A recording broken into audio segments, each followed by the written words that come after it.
에게 마음 문이 열려서 진리의 말씀이 들려지게 하시고 깨달아지게 하시고 그 말씀이 이해되어서 아버지의 깊으신 뜻을 배울 수 있는 시간 되게 도와주옵소서. 예수 그리스도인 받들어 기도드리옵나이다. 아멘. 네, 창세기 12장 10절에서 13절입니다.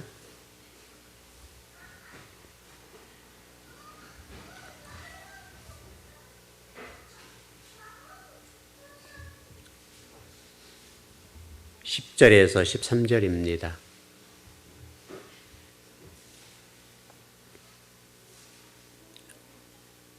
예, 같이 한번 우리 합독하실까요?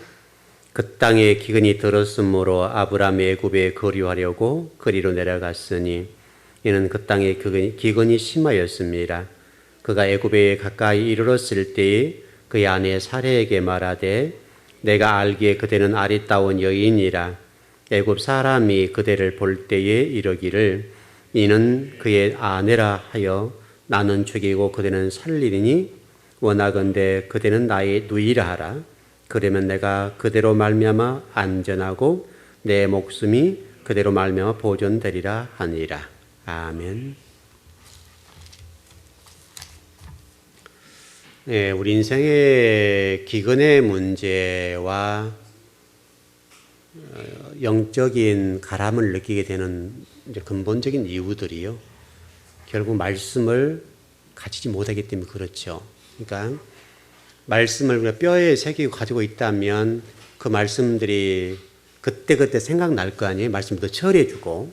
그러니까 말씀이라고 하는 것이 듣는 걸 끝난 것이 아니라 여러분 마음밭에 새겨져 있으면 그 새겨진 말씀들이 여러분의 문제가 있을 때 찾아가서 일해 주신다고요. 그래서 말씀을 배우는 거예요. 예를 들어서 우리가 성경을 좀 잘 배우고 바르게 했더라면 저와 여러분 한국교회가 이 지경은 안 되죠.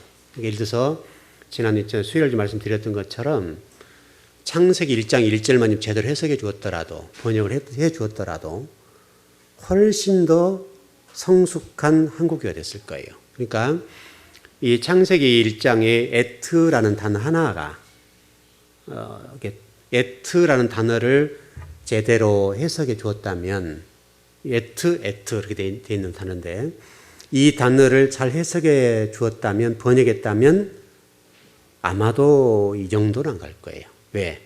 창세기 1장부터서 하나님 심판을 선포하고 있거든요. 나는 알파와 오메가요. 이제 그런 설명이 되어 있고 이사야서 46장 10절에도요. 내가 시초부터 종말을 알렸다. 그렇게 됐다고요. 시초. 천지 창조 그 바로 즈음. 그때부터서 종말을 알렸다는 거예요. 우리가 종말을 알고 신앙생활을 한다면 여러분 이게 상당히 심각한 얘기잖아요. 종말이 선포되었다. 그래서 우리 수요일날 말씀 나눴던 것처럼 이 태초에라는 이 베르시트라는 이 단어 속에 예수 그리스도께서 십자가를 지고 돌아가실 것이라는 것을 설명해 놨다 그랬잖아요. 그러니까 이 바르라는 단어로 설명했죠. 베르시트라는 단어 속에서 바르, 아들이란 말은 벤이란 단어가 있고 바르라는 단어가 있어요. 벤이라는 단어는 히브리적인 어근을 가지고 있고 그 다음에 바르라고 하는 말은 아람어의 어근을 가지고 있어요. 성경에 아람어가 들어와 있잖아요. 그런 식으로 그러니까 창세기 1장의 이 베르시 태초에 라는 이 단어 속에는 바로 히브리적인 것과 아람어적인 부분이 같이 들어와 있다고요. 그래서 바르라고 하는 말이 아들이란 말이에요. 아들이라는 말인데 이 아들이 어떻게 된다는 거예요? 엘이라고 하는 하나님의 아들이니까 하나님의 아들이 이 히브리어 마지막 끝자 여러분 설명드렸죠. 히브리 끝자가 뭐냐면 타부라는 단어예요. 타우, 타부 이렇게 발음합니다만은 이 타부라는 단어가 뭐냐면 십자가 또는 표식 이런 뜻을 가지고 있어요. 이런 뜻을 가지고 있으니까 이 단어들 내용에 보게 되면 그렇게 좀 정리가 된단 말이에요. 그리고 십자가라는 말이 타부라는 단어에 나오니까 이제 뭐 죽임을 당할 것이다라는 단어들이 쉰이라는 단어, 히브리어 마지막 끝자예요. 끝자 그 다음 앞에 자.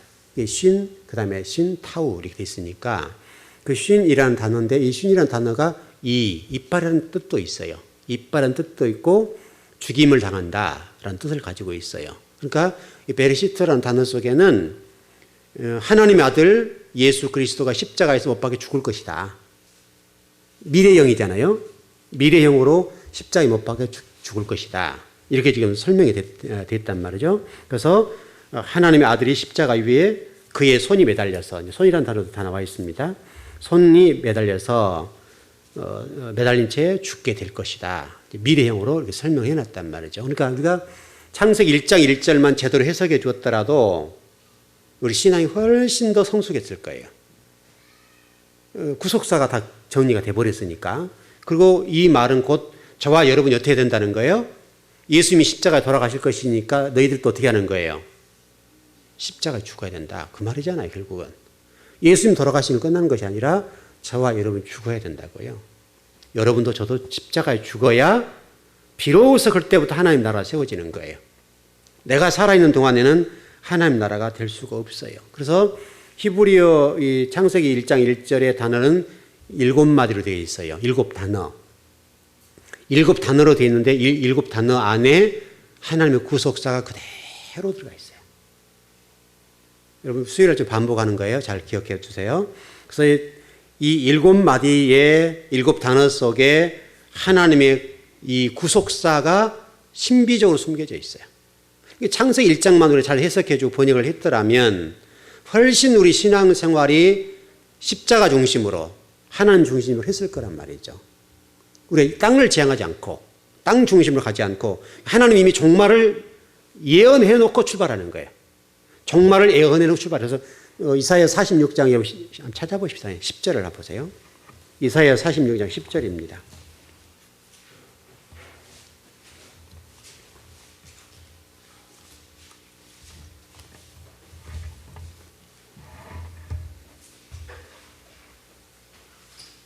이사야서 46장 10절입니다.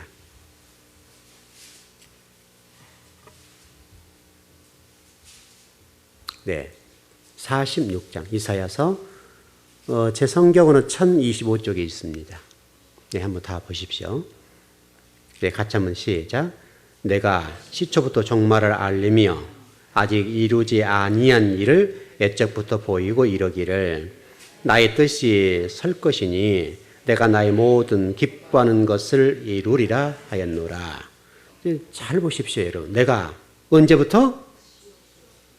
하나님의 천지창조 시작된 그 즈음부터 그 말이죠. 결국 시초, 알파, 오메가. 제가 전번에 이 에트라는 단어와 에트 가운데도 베에트라는 단어를 그렇게 좀 설명을 드렸죠. 그러니까 이 베에트와 에트라는 것은 뜻이 좀 다른데 처음에 천지창조의 처음과 마지막 그리고 종말의 처음과 마지막 이건 누가 하신다는 거예요? 예수 그리스도께서 하시겠다. 여기도 똑같이 지금 이사 46, 10절에도 내가 시초부터 종말을 알렸다. 이렇게 출발한다고요. 이게 여러분 이게 성경에 기록된 내용이에요. 여러분이 이것을 좀 잘 알았더라면 얼마나 좋았겠어요. 이제야 우리가 열렸잖아요. 이 말씀이. 이제 열리게 됐으니까 이제라도 열렸으니까 이런 복이죠. 여러분 이제라도 듣게 되는 건 복이에요. 이제라도. 지금 우리가 말씀을 들었다는 게 복이고 그렇게 갈 수 있고요. 그래서 제가 지난 수요일날 공부했던 좀 복습하면서 공부할 거예요. 여러분과 제가 이 사실을 알고 예배당에 늘 출입하는 자가 된다는 것이 얼마나 복된 것인가 설명드려서 에서와 야곱의 어떤 사람의 삶을 좀 설명을 드렸어요. 에서는 뭐 하는 사람이라 그랬죠?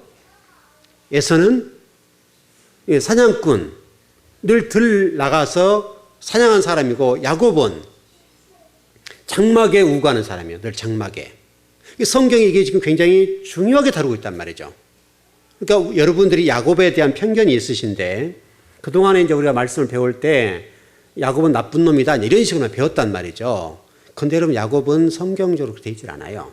물론 조금 그런 기질이 있습니다만은 그 기질을 고치셨잖아요. 고치셔가지고 어떻든 하나님은 에서를 사랑하지 않고 야곱을 사랑하셨잖아요.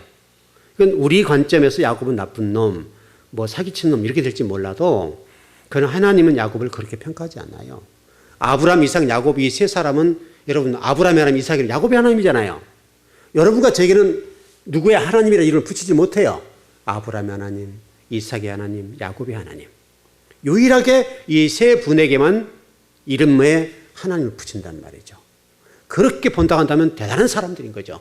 이제 이것은 무엇을 얘기하면 저와 여러분의 삶의 여정을, 신앙의 삶의 여정을 누구와 똑같이 가겠다는 거예요? 아브람과 이삭과 야곱처럼 가겠다는 거예요. 아브람과 이삭과 야곱의 어떤 삶을 보면 저와 여러분의 삶이 그대로 보여지는 거예요. 그것을 잊어버리면 안 돼요. 그래서 에서는 사냥꾼이었고 야곱은 장막에 우거하는 사람이 있는데 제가 젊은 스님 설명을 드렸던 것처럼 장막이란 우거하는 이 사람에게 하나님이 이런 설명을 좀 드렸었어요. 이제 번역상 오역이라고 좀 제가 설명을 드렸는데 조용한 사람이다 이런 표현을 했다 그랬죠. 야곱은 조용한 사람이다 라고 하는 이 번역이 좀 잘 됐더라면 훨씬 좋았을 거예요. 그러면 성경이 일맥상통하게 쫙 흐르거든요. 그러니까 결국 이렇게 번역할 수밖에 없는 것은 창세기 1장을 못 풀어서 그래요. 그러니까 야곱이 조용한 사람이라는 말은 조용한 사람, 말이 없는 사람이라는 말이 아니라 하나님이 야곱을 어떻게 한다는 거예요? 온전하게, 완전하게 만들어 놓겠다 그 말이라고요. 그 말은 곧 저와 여러분에게 동일한 말이에요. 야곱을 그렇게 예를 들어서 우리 식으로 표현했을 때 사기도 치고 장자권도 빼앗고 또 뭐 드라비도 훔쳐나오고 또 나반의 집에 가서 양들도 많이 이제 뭐 아름지고 뭐 이게 해서 나오잖아요. 그 나왔는데 그 모든 일련의 사건들을 통해서 우리가 꼭 기억할 것은 이 과정들을 통과하면서 야곱이 어떤 사람이 됐다는 거예요? 온전한 사람이 됐다. 온전한 사람이. 온전한 사람이 됐다. 자, 여러분 그 창세기 35장의 본문에 새벽 예배 말씀 같이 나눴었는데 야곱이 세겜성에 갔다가 디나가 어려움을 겪고 나서 하나님이 야곱에게 말씀하셨죠. 너 세겜 뭐죠? 너 세겜에서 어디로 가라 그랬어요? 베델로 올라가라. 베델로 올라가라라고 하나님 명하신다고요.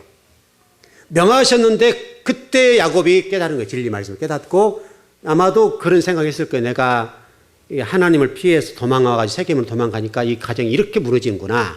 자식들은 두 사람을 살인자를 만들고 딸은 욕을 보이게 만들어서 13명의 자식들 가운데 3명이 2명은 살인자, 1명은 몸을 더럽히게 되는 이런 치욕스러운 일을 당하게 되니까 야곱이 낮아진 거죠. 이제 낮아지니까 하나님께서 너희 놈 베들 올라와 그러잖아요. 그러니까 올라오라는 말을 함과 동시에 야곱이 뭐예요? 하나님 말씀을 듣고 깨닫는 게 뭐예요? 어떤 걸 깨달았어요? 그의 음가락지, 금가락지, 우상들 숨겼던 것들, 이 돈, 이제 뭐 양이 많아지고 돈도 많아지고 하니까 이 금가락지, 은가락지, 우상들 숭배했던 그 다음에 이 신상들을 막 만들고 그랬단 말이죠, 야곱이. 그랬던 야곱이 하나님 옆에 하나님 명령하지 않았음에도 불구하고 그가 은가락지를 다 빼고 우상을 다 묻어버리잖아요, 땅에다가. 그러니까 하나님 어떻게 하셨어요, 여러분? 그의 허리에서 뭐가 나온다고 그랬어요? 왕이 나오리라.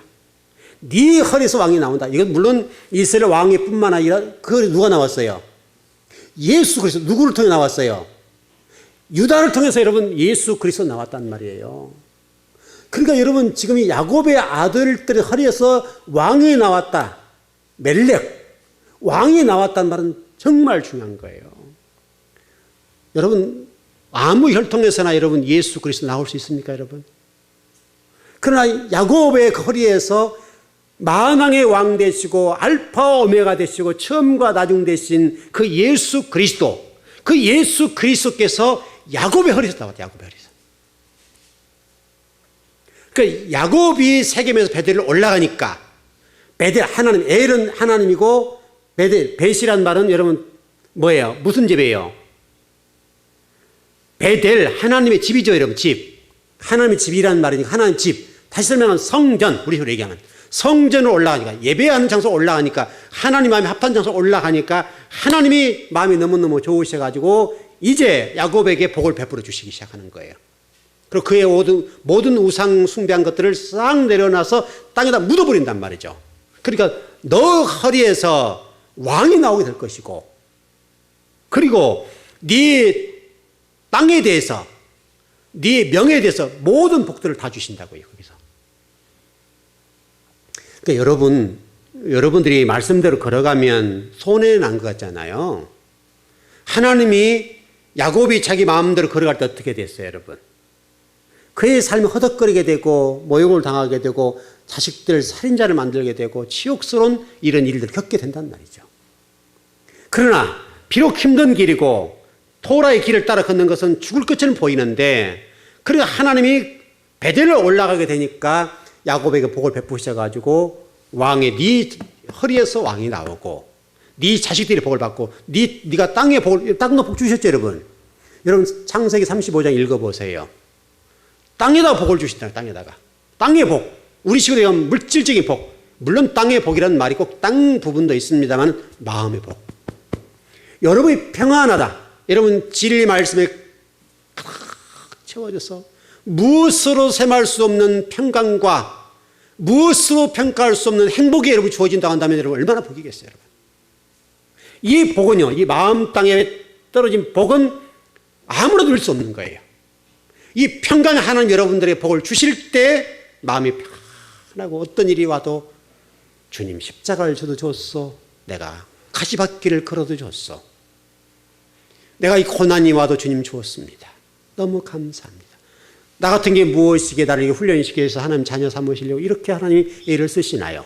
똑같은 사건인데 고난 당했다고 해서 하나님 나를 왜 죽일 이런 고난을 몰아넣어가지고 이 고통스러운 삶을 살게 만들고 왜 하나님 나 미워하시나요? 이것이 아니라 하나님 너무너무 사랑하시기 때문에 나 마음 땅에 있는 어찌기들을 하나님 다 걸러내고 그걸 제거하고 불태우기 위해서 하나님 얼마나 수고가 많으십니까? 너무너무 감사해요. 나에게 이렇게 관심을 두시니 너무너무 좋아요.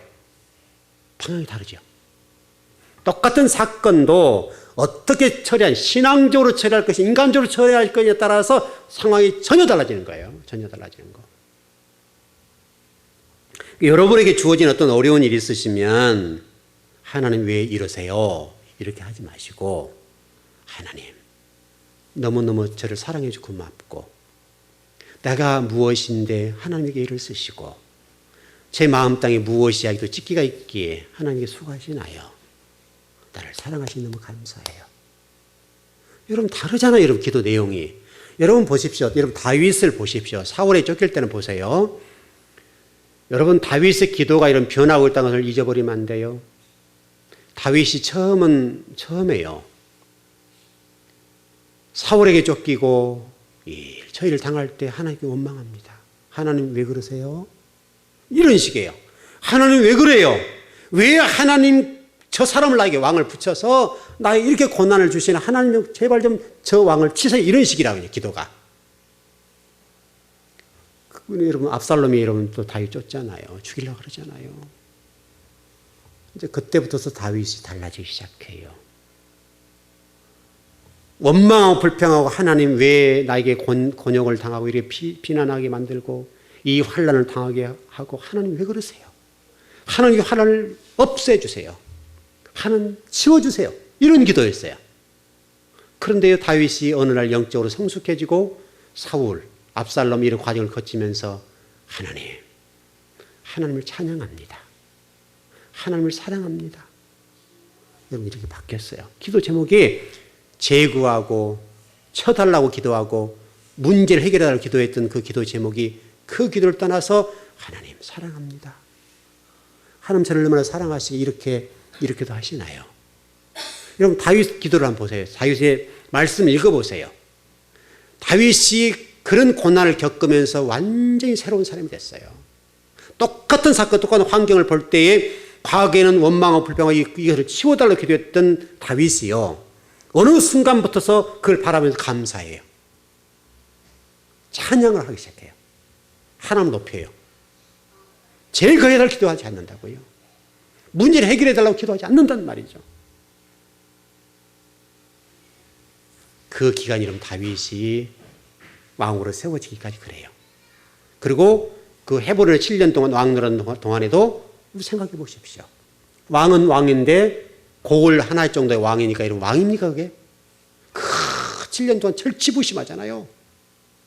여러분 예루살렘 왕으로 다시 헤브론의 왕에서 예루살렘 이 중앙의 왕으로 바뀔 때 이 7년 동안 아브라함이 얼마나 준비를 했겠어요, 여러분.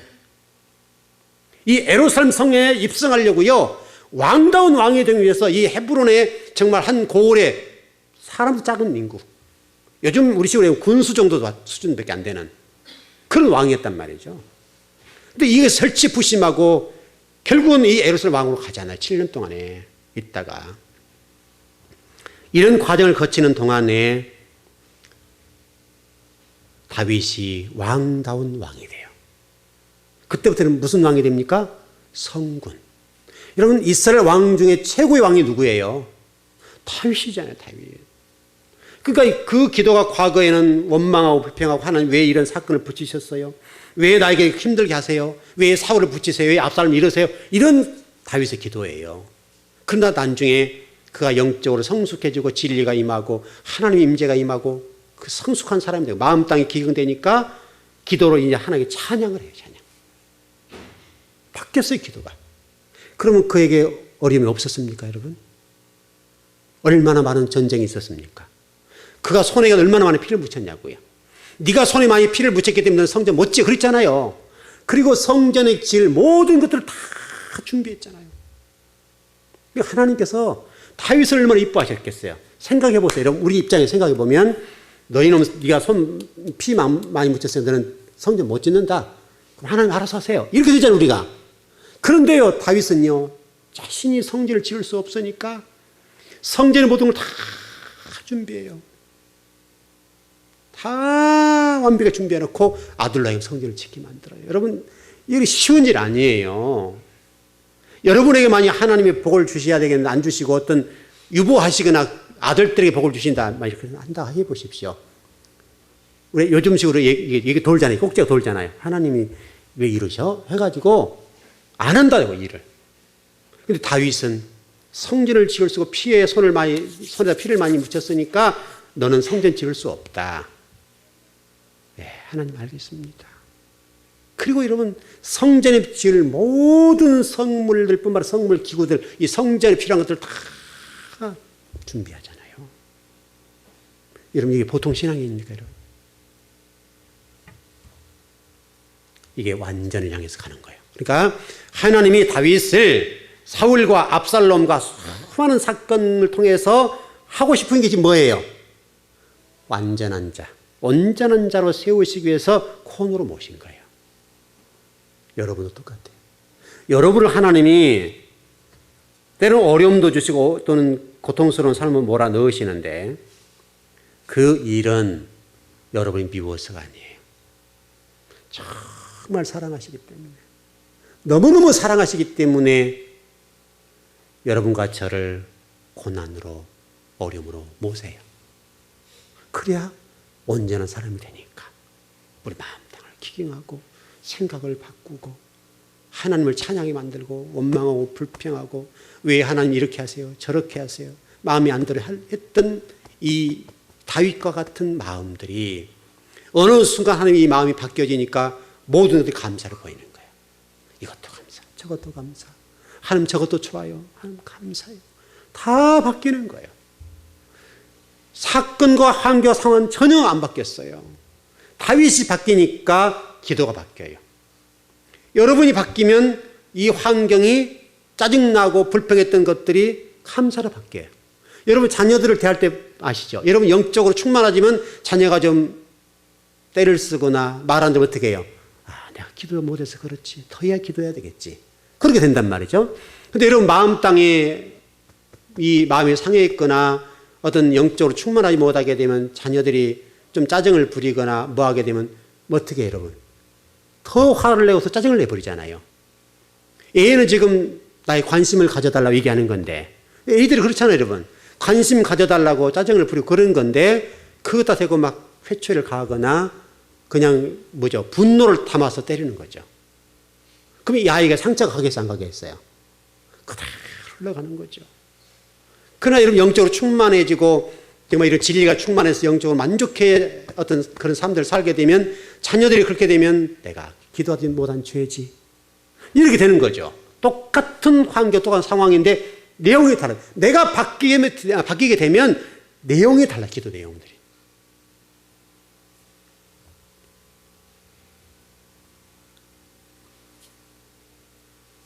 하나님은 저와 여러분을 온전케 하실 거예요. 그래서 신명기 5장 10절에 제가 전부 설명드렸어요. 나를 사랑하고 내 계명을 지키는 자에게는 천대까지 은혜를 베풀겠다. 천대라는 말은 대가 없습니다. 이게 없는 걸 첨가한 거예요. 그러니까 이상하게 우리가 지금 대부는 거죠. 성경이. 신앙 생활이. 천이라고 하는 천으로 만들겠다. 이렇게 됐다고 한다면 천이라는 말은 히브리 단어가 완전한 자, 온전한 자라고 했잖아요. 그러면 이 성경이 얼마나 풍성해져요. 이 천대까지 그러니까 신앙 생활하게 되면 이 땅의 복을 받아야 된다. 이런 쪽으로 흘러가 버린 거죠.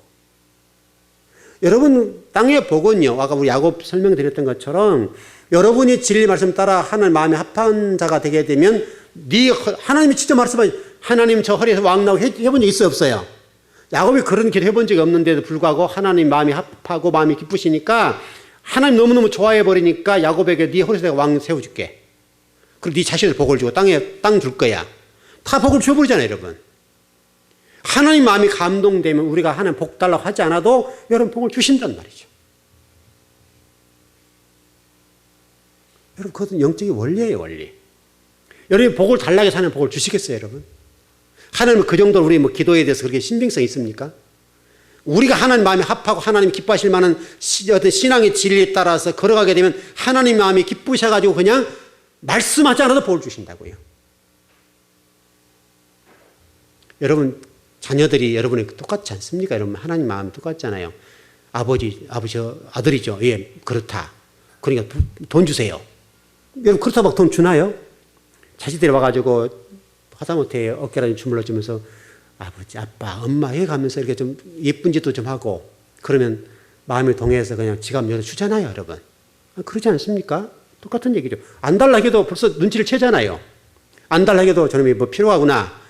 눈치를 뻔히 아는 거지만 속아주는 거잖아요. 부모를 또 자식을 여러분 가정 속에 주신 것은 자식을 통해서 여러분을 보시고 부모된 입장으로 자식을 바라볼 때 하나님을 보세요. 여러분, 부모된 입장으로 자녀들을 사랑할 때 어떻게 해요, 여러분?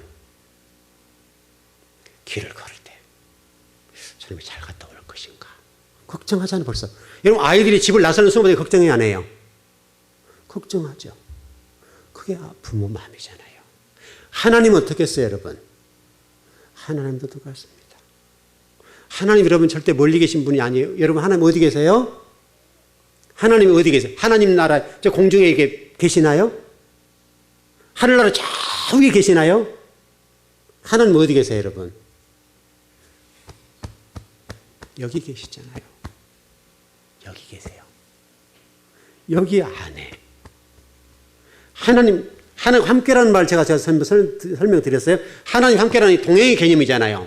동행이라는 개념은 떠날 수도 있단 말이잖아요.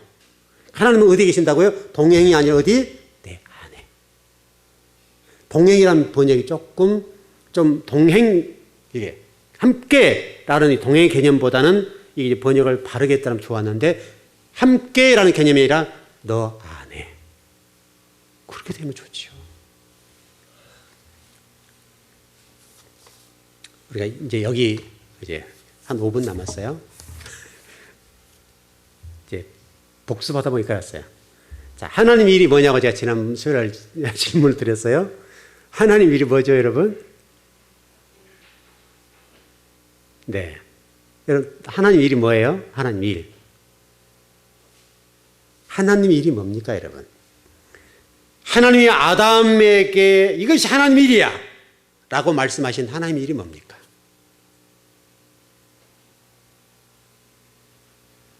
여러분, 이걸 잘 정리하십시오. 하나님께서 에덴 동산에 동산을 창설하시고 거기에 사람을 두시고 경작하며 지키게 하셨다. 이렇게 되어 있습니다. 15절에. 이것이 우리 신앙의 아주 중요한 문제입니다. 우리 한국 교회가 이제 일 중심의 교회가 됐죠. 물론 일해야 됩니다. 일이 필요 없단 말이 아닙니다. 그러나 하나님 말씀하신 하나님의 일은 그 일보다 더 중요한 게 뭡니까? 계명을 따라 예배하는 것. 이게 하나님의 일입니다. 여러분이 지금 이 앉아있는 이게 하나님의 일이라고요. 왜 일이 되겠습니까, 여러분? 하나님 말씀이 여러분 마음밭에 박히고 심령 골쇠를 쪼개어서 그 진리의 말씀이 자라나도록. 여러분이 자라나면 여러분 한 사람이 대한민국을 변화시킬 수가 있고 세계를 변화시킬 수가 있습니다. 여러분의 기도 한마디가 세계를 살릴 수도 있고 죽일 수도 있습니다. 우리 아이들이, 자녀들이 앉아서 예배 드리고 있는데요. 우리가 지금 이제 기성세대가 이제 교회의 1세대들 아닙니까? 2세대들이 여러분과 저의 헌신과 기도로 세워지고 저 자녀들에게 영적인 복이 흘러넘치게 될 때, 지금은 우리가 잘 안 보일지 모르지만은 우리 후대들을 통해서 하나님이 하실 일을 한번 생각해 보세요. 우리에게는 혹시 어떤 비전이 안 보일지 몰라요. 그러나 여러분과 제가 눈물로 세운 이 교회를 통해서 하나님은 우리 후손들을 통해서 세계를 변화시킬 수 있는 인물이 나오게 할 수도 있습니다. 있어요, 없어요? 있습니다. 그래서 여러분이 진리화되고 하나님의 사람이 된다고 한다면 가장 큰 일입니다. 가장 귀한 일입니다. 하나님은 400년, 500년에 누구를 찾으셨어요? 사람 한 사람을 찾으셨어요. 사람 한 사람. 여러분, 성경의 역사 속에 400년, 500년에 사람 한 사람, 쓸만한 사람이 있었다 그 말이에요, 지금. 그럼 우리가 도전해볼 가치가 있잖아요, 여러분. 충분히 우리 즐거운 교회가 도전할 만한 가치가 있잖아요. 적어도 우리 즐거운 교회가 앞으로 어느 정도의 그런 인물이 나올지는 모르겠지만은 적어도 100년에 한 명만 나와도 하나님의 시간표, 우리 성경의 시간표들을 봤을 때 300년, 400년을 단축하는 거잖아요. 가치가 있어요, 없어요, 여러분? 가치가 있고 말고요. 저도 우리 즐거운 교회가 100년 세워진다고 본다고 했을 때 정말 하나님의 사람, 하나님의 나라와 의를 위해서 충성스러운 사람 한 사람 나왔다가 우리 교회가 잘된 교회, 못된 교회예요. 정말 잘된 교회죠, 여러분. 여러분, 노아가 몇 세 살았습니까? 몇 세 좀 살았어요? 노아가 몇 년 살았어요? 우리 창세기 나왔잖아요. 수백 년을 살았지만 몇 사람 세웠어요? 물론 숫자적으로 8명이죠. 노아까지 합쳐 8명입니다는 실질적으로 노아 한 사람이었어요. 노아 한 사람. 노아를 의인이라고 그랬죠. 노아를 의인이라고 목회자로 세웠어요. 목회자, 목사예요. 그리고 그 아내와 자부와 자식들. 성도예요, 성도. 결국 7사람을 세우고 7사람. 그리고 노아 방주에 들어가는 것이 7사람 있잖아요. 7사람. 여러분, 이것이 종말의 예표의 문제예요. 노아 홍수와 노아 방주의 문제는 그림으로 보여준 거예요. 종말이 이렇게 될 거다. 그렇다면 우리 종말에 많은 성도가 존재하지만, 많은 성도가 있지만은 그 많은 성도들 가운데 구원받을 사람이 그렇게 간단한 문제가 아니라는 거예요. 적어도 지금 인구가 70억 정도를 보고 노아가 살았을 때 200억이 300억이란 말이죠. 인구가. 지금보다 수십 배가 많은 거예요. 몇 배가 많죠? 지금 70억으로 보면 몇 배가 많습니까? 200억으로 보게 되면 3배가 많고 300억으로 보게 되면 얼마입니까? 4, 7, 28. 4배 이상. 지금보다도. 4배 이상에 3배 이상 많은 인구 가운데 8명 구원받았다. 여러분, 이게 쉽게 보입니까, 여러분? 200억 명과 300억 명 정도 인구에서 8명이 구원받았다. 나머지는 하나님 홍수로 다 쓸어버렸다. 이렇게 본다고 한다면 우리 신앙이 그렇게 간단하지 않아요. 하나님이 합한 사람이 그렇게 흔하지 않단 말이에요. 그래서 저는 우리 즐거운 교회가 정말 진리 말씀 훈련되어서 잘 갔으면 좋겠다. 왜? 노아는 수백 년을 목회했는데 겨우 7명. 그것도 자식들, 자부, 마누라 7살은 목회한 거예요. 여러분 실패했어요? 노아 성공한 거예요, 여러분. 여러분 아브라함이 믿음의 조상입니다만 신앙적으로 성공한 자식이 몇 명이에요, 여러분? 이삭 한 명이죠, 이삭 한 명. 이삭은요? 이삭은 야곱 한 명이잖아요, 여러분. 그러니까 여러분 한 사람이요, 이게 엄청난 사건이라니까요, 지금 엄청난 사건. 그래서 하나님의 일이라고 하는 것이 여러분 것처럼 계명을 따라 예배하는 그 한 사람, 그 한 사람이 제대로 세워지는 것, 그것을 기대하고 예배의 중요성, 계명을 따라 예배하는. 그래서 경작하며 지키게 하시고, 이것을 풀어서 설명하게 되면 계명을 따라 예배하는 자, 하나님의 말씀을 따라 예배하는 자, 또는 토라기를 따라 예배하는 자를 세우기 위해서 하나님께서 에덴 동산에 아담을 두셨다는 거예요. 즐거운 교회 저와 여러분을 주신 목적이 뭡니까? 계명을 따라 예배하기 위해서. 예배가 중요해요. 예배 가운데 여러분 말씀을 배우고 그 예배가 여러분 마음밭에 새겨지게 되면 그 말씀이 제가 여러분 수없이 말씀드리지만 그 말씀이 여러분 문제가 있거나 여러분이 어떤 문제를 해결할 때 그 말씀이 찾아가서 역사해버린다니까요. 그래서 예배가 중요한 거예요. 여러분의 힘으로 될 것 같잖아요. 안 돼요. 될 것도 하나님 틀어보면 안 돼요. 여러분 우리나라 기업인들 가운데 수조를 가지고 있는 사람들 가운데 여러분 빈털털 된 사람이 얼마나 많습니까, 여러분? 물론 돈을 숨기는 사람도 있습니다만은 어느 날 갑자기 대기업도 무너져 버리잖아요. 여러분 대기업도 보십시오. 우리나라 무너진 대기업이 얼마나 많습니까? 우리가 지금 살아있는 이 세대 안에도 대기업이 얼마나 많이 무너졌습니까, 여러분? 여러분 보세요. 여러분 대우 보세요. 대우 무너졌죠? 여러분 대우 아세요? 김우중 회장이 했었던 그 대우. 그 다음에 삼보. 아시죠? 삼보. 청문회 아주 사건, 유명한 사건 아닙니까? 그 외에도 얼마나 많냐고 지금. 많은 대기업이 무너졌잖아요. 여러분 그 많은 돈을 가지고 있는데 불구하고 무너져 버리잖아요. 여러분 하나님의 일을 잘 하십시오. 다른 것보다 더 중요한 것은 하나님이, 여러분이 베델로 올라가는 것이 중요해요. 베델로 올라가는 거. 올라가니까 하나님 일하잖아요. 하나님 일하시잖아요.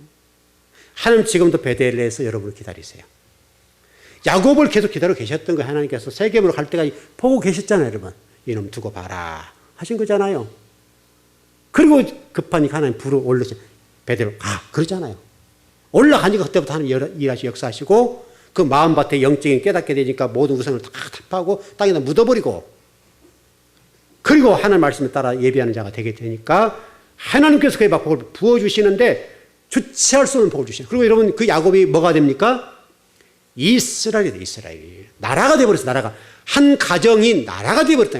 여러분 이거 가능합니까? 우리가 엄청난 복입니다. 여러분 엄청난 복. 나라가 됐다. 나라가 한 가정이 나라가 돼. 이스라엘은 나라가 태동돼 버렸어요.